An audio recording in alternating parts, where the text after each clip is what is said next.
Hello, hello. It's Marielle. Welcome back to another episode of Solidify Your Business with Marielle.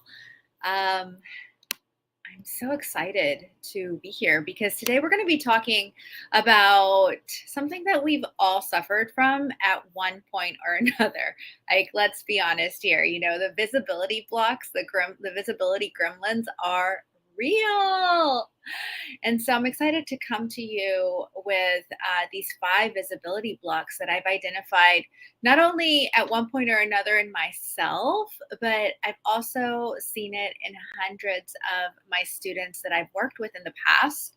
Um, and I always smile whenever I see these little gremlins creep up because it's just part of being an entrepreneur.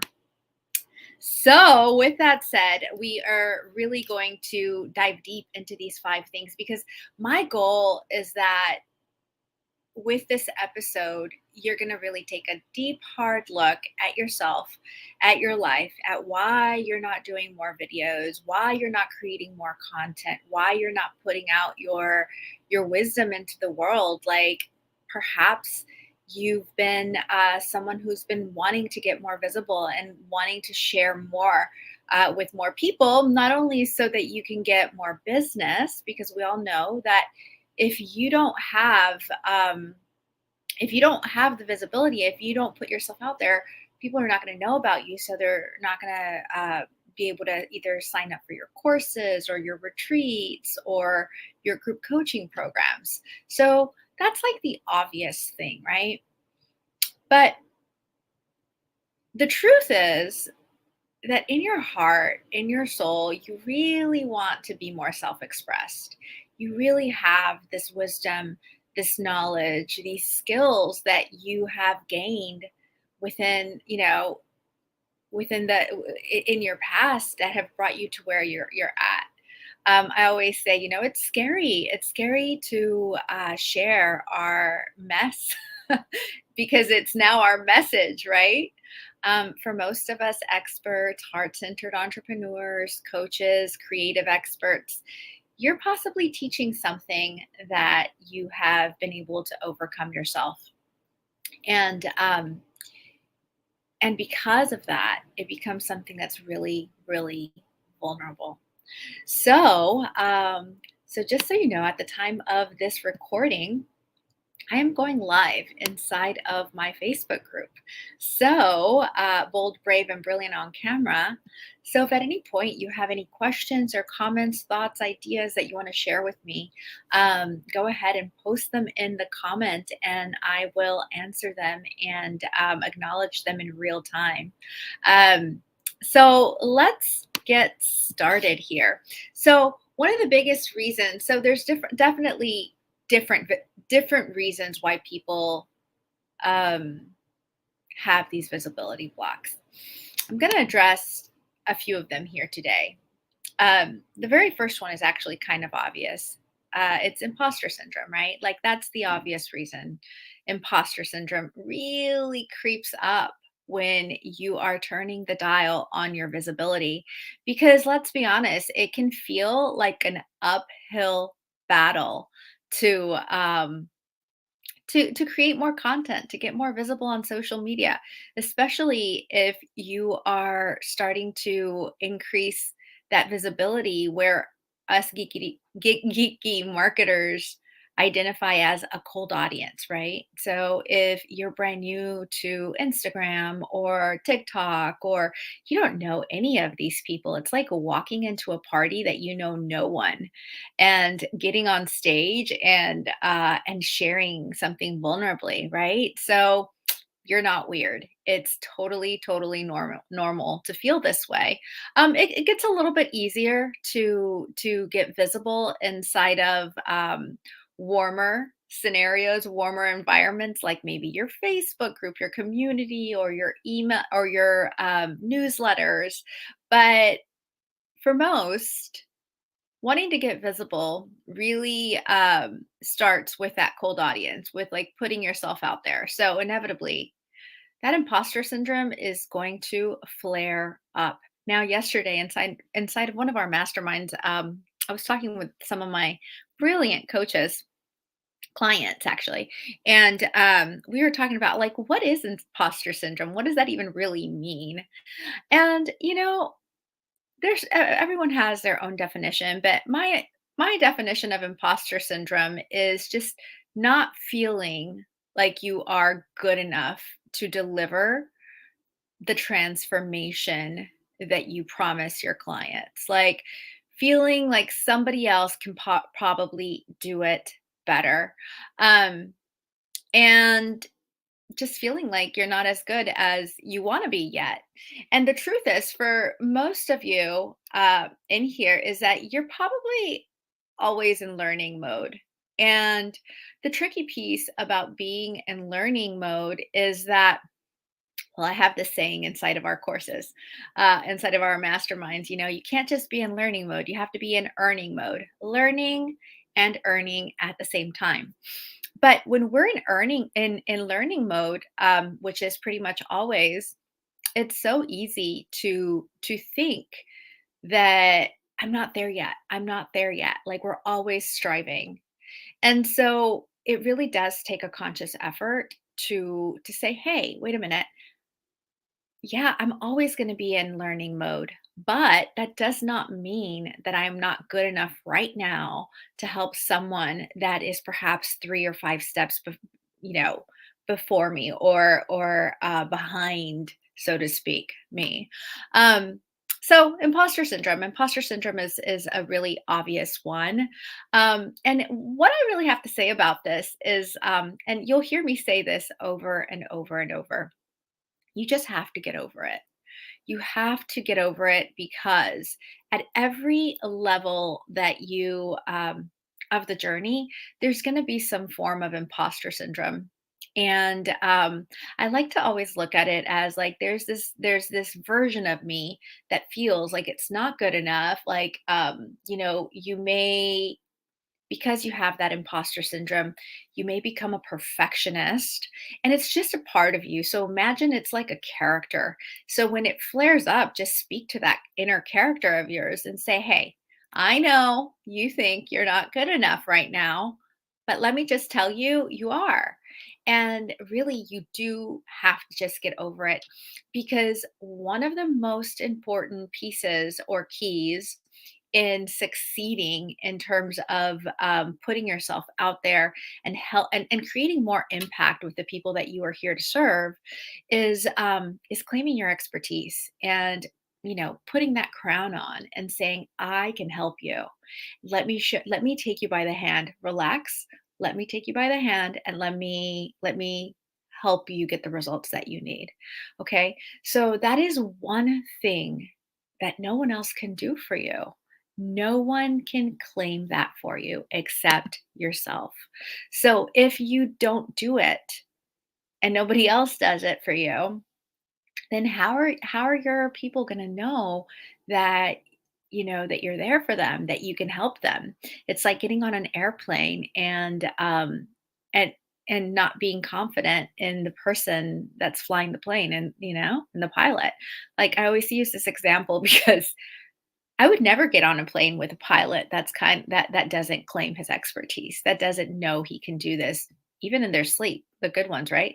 I think some of them like know how to do all kinds of things to where they just get you to where you need to get to if you're flying overnight.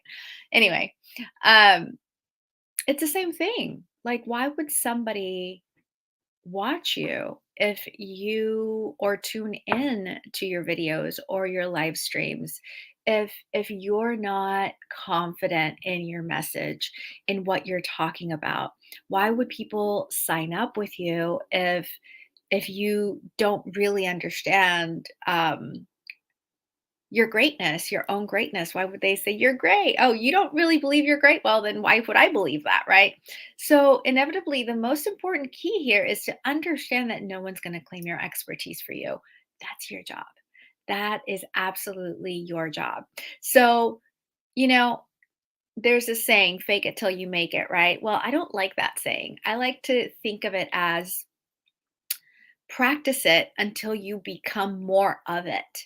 Because chances are that you're already good right now and that you can really help someone that is a few steps behind you, right? Meaning like they're going through something that you overcame 2, 3, 5 years ago. Okay. So you're always going to be getting better and better and better. So if you start owning the fact that that there is that perfection is a myth, you're never going to probably be or get there, right? Like be perfect, obviously. Um, so why not live in this paradigm of I get better every single day with practice, right? So that I find really has always helped me personally. And when you accept that place, and I've seen this with hundreds of my clients as well, when you get to the place of self-acceptance that you are in growth mode, that that you're always going to get better and better, and you learn to trust your ability in your ability to follow through. Okay, that is more important than being perfect. So we were talking about this yesterday in inside of one of our group chats, and we were saying, you may not have to believe that you are the absolute best, but you do have to trust yourself enough to know that you care enough and that you're going to figure things out, right? That even if you show up and you're not 100%, great on camera, perfect on camera, which by the way, in today's market, you don't need to be, because being on camera is not just for celebrities anymore. It's not just for actors, it's for normal everyday people. And so trying to pretend like you have this level of skill is kind of like it defeats the purpose a little bit. So what you do need to do is claim the fact that, you know what, maybe I'm not perfect on camera yet, but I'm authentic and I am willing to show up and let my ideal clients, my audience in on the fact that I'm on a journey as well, and that I'm learning and that I'm getting better at this. But I do have an important message that I would love to share from the heart. So when you get to that point of authenticity with yourself and also trusting yourself, it's going to become a lot easier to show up and not feel that level of impostery feelings and syndrome. So that's kind of like the obvious one, right?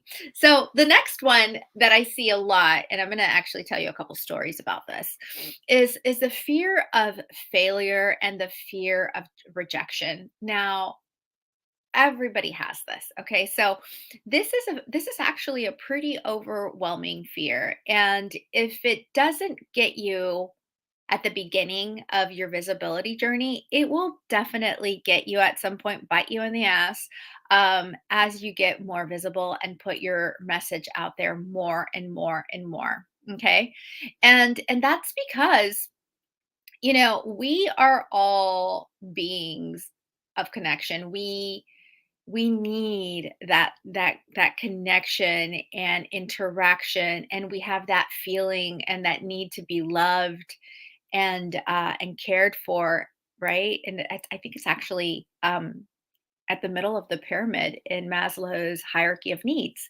It's just an absolute need. So to put yourself out there, especially in the right way. Okay.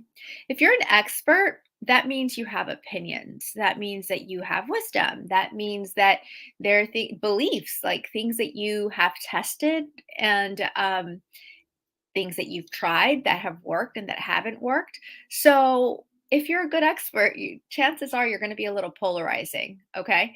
And so putting yourself out there in a polarizing way, meaning that you've made decisions about your beliefs, meaning that other people are not going to believe, the same things that you believe in all the time, is really scary. That's really scary, especially if you're a transformational leader or if you're a healer. if you're someone who in history um, would have gotten lynched or burned at the stake for saying the things, like it's just going to be at a DNA level that you're going to have those fears. But let me tell you a quick story. So I had a client um a while ago where she's actually a relationship expert, and as we were creating and working on her messaging and her products and starting to really build her digital queendom and what kind of videos you should create for Instagram and at the very top of your funnel for that cold audience, people that don't know you, right? I started noticing a lot of resistance in her. And when we had the conversation, she said to me, she's like, "Listen, the problem is that I went through a really nasty divorce, and I always promised that I would never speak about this thing for the sake of my daughters."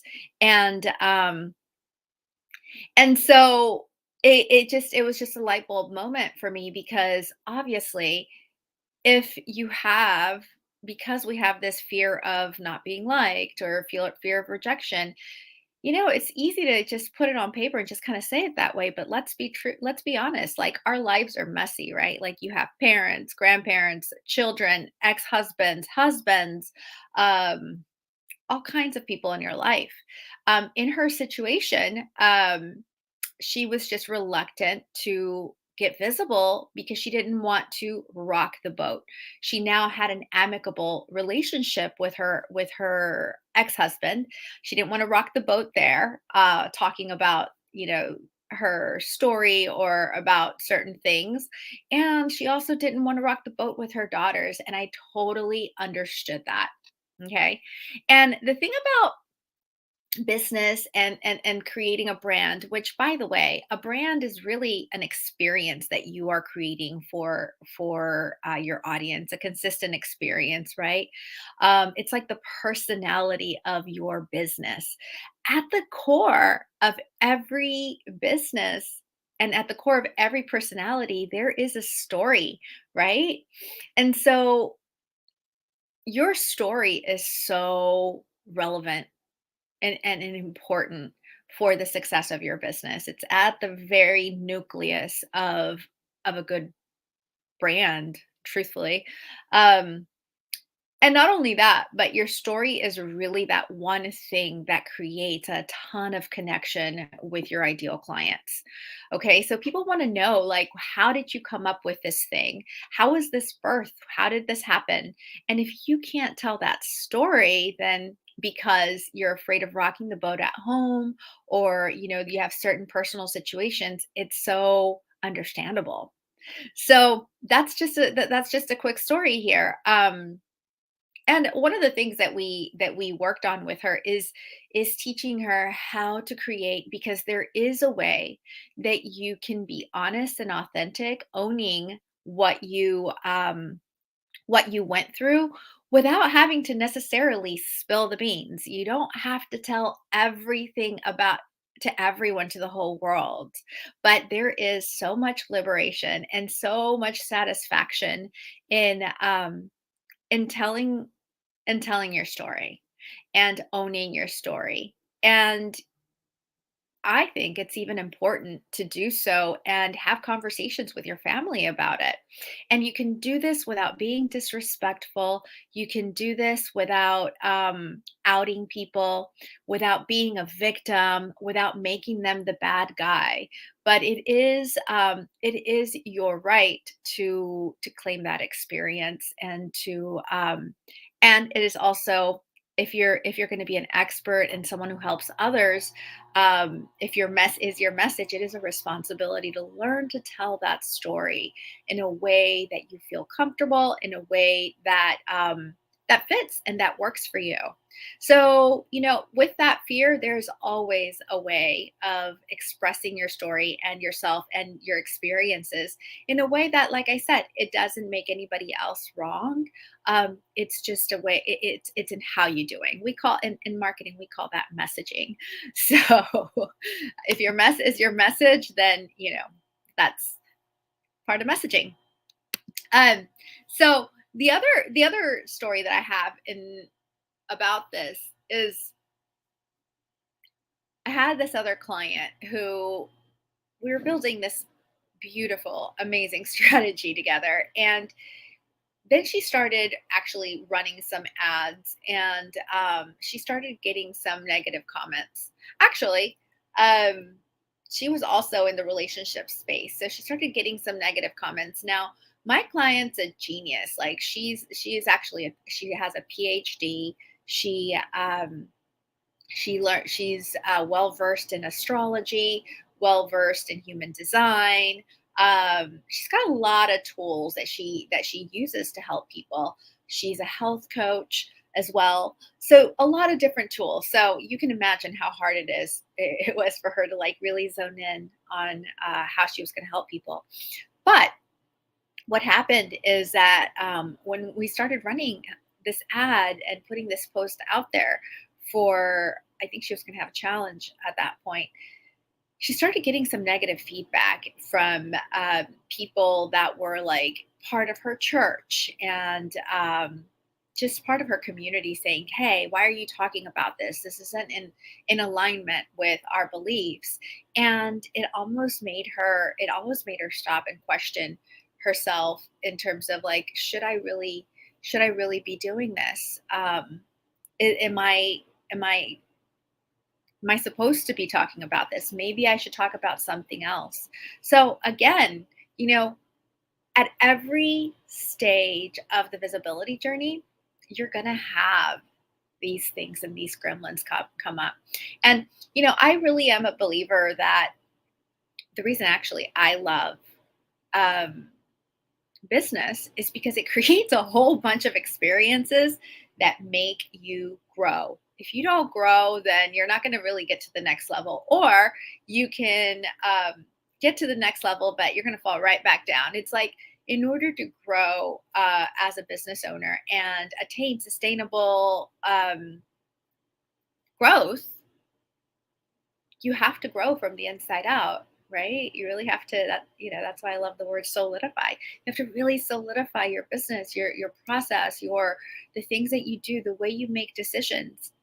And it's gonna happen a lot all the time. So the other one of the other visibility gremlins is the lack of focus. And this is probably the biggest one. Okay. So if you can't seem to identify a clear goal for your social media um, posts or videos, then it's going to be too much. And so this really affects people who who are overwhelmed in their business already. If you are in the middle of creating a course, if you are coaching, 10 different people, if you are doing the sales calls, if you are doing the onboarding, how are you going to have enough space and focus to create content for the top of your funnel, right? So that's a big reason. Um, Another one could be also like not having a clear focus on who your audience is. So if you don't know who you're speaking to and their pain points, and you don't really understand who they are, then it's almost like speaking to a shadow, right? But when you do have clarity on your avatar, on who you're speaking to, you know that you're speaking to one single person. It really makes it a lot easier, because I mean, what we focus on expands, right? So if we focus on speaking to that one person clearly and we know who that person is, our message just becomes so much more expansive and clear. um, Another reason is no strategy. So this one kind of goes with this. So this one is huge. If you don't have a content strategy or a strategy for your videos, you're basically practicing the spaghetti method, right? Where you throw spaghetti at a wall and to see which one sticks. Now, it's better to be visible than not be visible for sure. But the problem with this is that it's an easy path to burnout. If you don't feel like, if you don't see any results from your visibility efforts. If you're not clear about what you want, first of all, from that visibility, maybe all you want is awareness. Maybe you're just trying to build awareness. Maybe you already have a way to get clients, and that's great. But at least you know that you're trying to build awareness. Inside of Video Queendom Academy, we talk a lot about creating the right videos for the right audience. So if you're talking to a cold audience, what is your goal and your objective with that audience? Is it to get them on a list? Is it to get them to opt into a workshop? Is it to, like, what do you want them to do? What you don't want to do, and this is something that I'm super passionate about actually, is putting offers out all the time. Okay. You want to earn the right to put those offers out. So even if it's a high ticket offer, it's not that you can't make it at to a cold audience. You can, although I will say it can feel like asking someone to marry you on the first date. So hopefully, by the time you make an offer, they've already seen a few of your videos and they're already warmed up, which absolutely can happen with a cold audience. But if they're not, then that's when it feels like, okay, well, you're asking someone to marry you on the first date. So, not having a strategy and a clear outcome for what you want to happen in that post or video or whatever it is going to create a lot of resistance. And that's one of the biggest reasons we have the courage to press that little red button. And then the last one is not having the resources, truthfully, not having the adequate resources, such as you don't have time. You just don't have enough time in your calendar. Maybe you feel like you need to have a super fancy camera, which, by the way, you don't.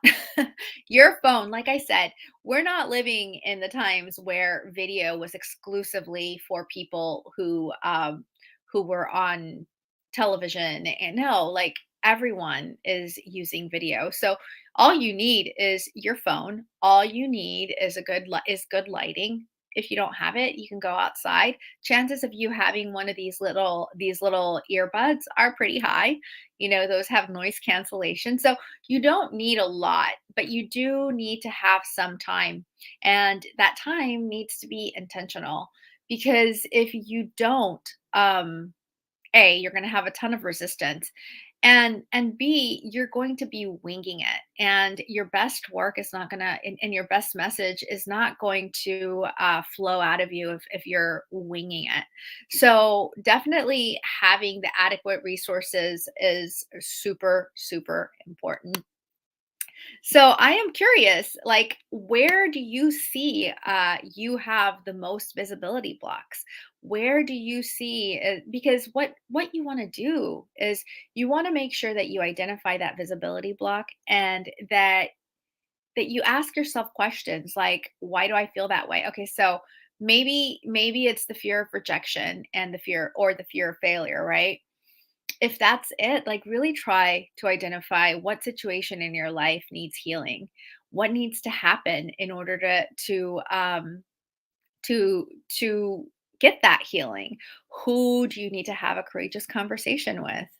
Who what are you afraid of doing? Like, maybe you should have a conversation with someone, but you're afraid of having that conversation. Why are you afraid of it? That's where the healing happens. And when you start healing by asking those questions of any of those areas and visibility blocks, you're going to get answers. And it's almost like going on Amazon. Like, how would you ever find that amazing product unless you were able to search for it, right? You had to have a question first. It's the same thing here. So ask yourself, really write these down and ask yourself, which one of these is the most prevalent in my life? And just keep going down the rabbit hole. Why do I feel that way? What conversation do I need to have? What decision do I need to make? And believe me, you will get to the bottom of those things. And now the key is getting visible with one thing. Okay, so do it one single step. Sometimes we try to we have a realization and we're like, I'm going to change everything to like changing my entire diet tomorrow. Well, that's great. And if you can do it, more power to you. But if you can't, that's fine. The way you start momentum is by starting. Okay, you start making one single change, and it doesn't mean that you have to do it all slowly. You can, but you can make one change one day, and then the next day you add to that, and then the next day you add to that. So don't try to make change all at once. Just take one step at a time, and I promise you will create the momentum that you need. And ultimately, everyone can do this. It's very normal to feel resistance to being visible. It does not mean that you are not good at what you're doing. It doesn't mean that you're not meant to do what you do, what you are here to do, and to fulfill your purpose. It's not a sign, it's just a sign that you need healing in one of these areas. So I encourage you to look into this, and and that's all I have for you. I had so much fun talking to you about this. Thank you so much for tuning in, and I will be back next week with another episode. And if you have any questions, or if you would like to join the community, feel free to look us up. The link is also going to be here in the show notes. It's Bold, Brave, and Brilliant on Camera on Facebook, and and that's all I have for you today. I will see you next week. Have an amazing rest of your day.